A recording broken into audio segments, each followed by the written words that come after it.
News that literally broke as we were live on the show. Kenneth Chesbro, the cheese bro himself, apparently concealed a secret Twitter account from Michigan prosecutors, hiding a number of posts that showed that he was far more aggressive in pushing and knowledgeable of this election subversion scheme centering around so-called fake electors.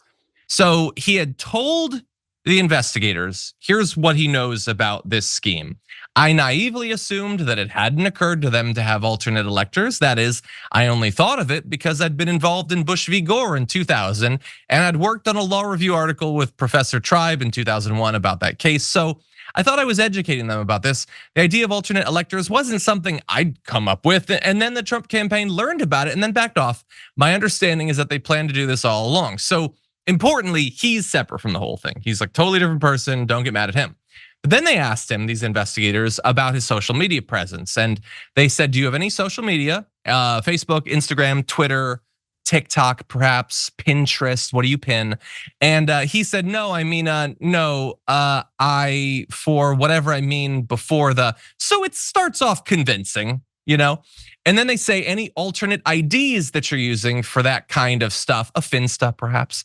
And he says, no, I mean, I don't do any tweeting. But here's the thing, despite saying that he hadn't, he had. He lied to them. It's crazy, I know, but try to keep up with me. He had an account, anonymous, it wasn't linked to his name, called Badger Pundit, which is actually kind of funny name. And anyway, BP, he's got a logo. BP, Badger, he's got a cute little, that's actually not a bad idea. Before we continue with the story, we depend on members to keep on going.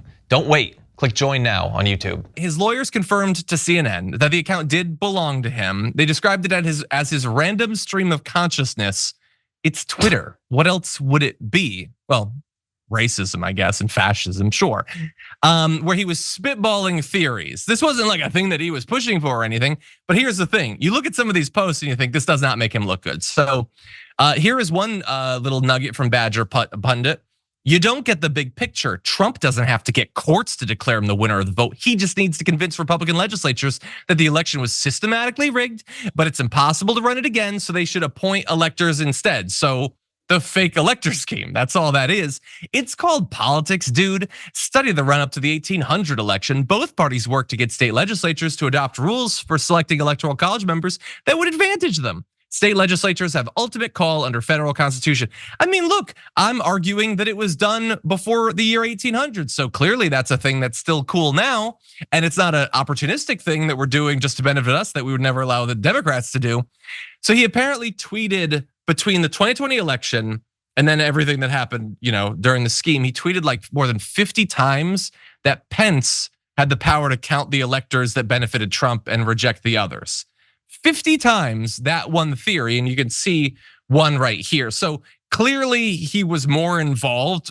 And I don't know how damning the social media by itself is, but if the idea was that you weren't doing anything behind the scenes, like that, because you didn't have a dog in that fight, that doesn't really seem plausible anymore. Francesca, what do you think?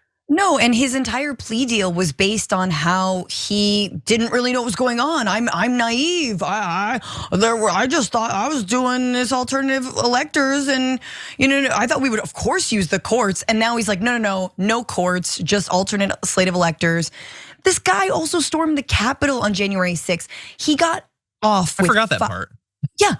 He got off with a $5,000 fine, 100 hours of community service, and I think he had to write a note apologizing to the voters of Georgia. This is nothing, people, right? And so, because he had to say oh, there was no intent. I guess I'm stupid. I'm just an idiot. And you're like, no one can claim that. Those folks knew exactly what they were doing.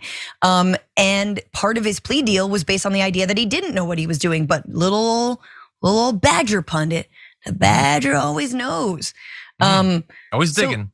You can't lie to investigators. Yeah.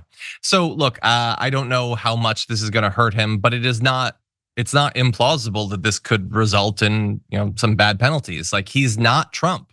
notably, he's the cheese bro. And Trump's lawyers and former aides and stuff, especially the lawyers, like they've suffered some penalties. There's been people who've been disbarred. There's been people with massive fines. There have been people who've spent time in jail. So I don't know. It's not looking good for him in terms of the lies. But this is a story that just broke. We're gonna have potentially more on it throughout this week. We'll see what ends up developing from it. But that's what we know right now.